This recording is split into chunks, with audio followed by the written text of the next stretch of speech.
TMM, nay, the Messianic Maniac, isn't even trying anymore. It's actually Messianic Manic, not Maniac, but I like that you use the term nay. That makes it sound like it was my maiden name. I can't make any sense of something existing independent of time and space. That's it? That's your argument? No, I didn't make an argument. I simply explained why I don't find the Kalam argument convincing. I'm not trying to convince anyone that there is no God. I wasn't trying to convince anyone of anything in that video. You can't make sense of it? Hey, I'll take you at your word, but it's hardly a counter-argument. It's not intended to be. Now, we don't need to delve into the contingency argument. We don't need to explain why things that are contingent or composite, like time or space, need to be grounded in something that is timeless and spaceless. It's not even a matter of philosophical speculation. We can name off the tops of our heads things that exist independently of time or space.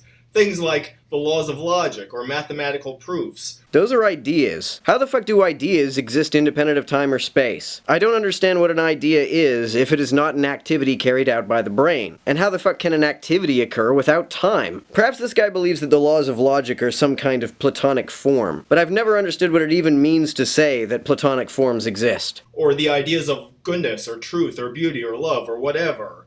These are all things that exist, but they exist without a temporal duration or a spatial location. How are these not brain activities? And how could brain activities occur without temporal duration? And it's a contradiction in terms to say that anything brought the universe into being. To bring something into being is an action, and actions can't occur unless time already exists. You're half right. An action necessitates the existence of time, but it doesn't necessitate the existence of time previous to the action.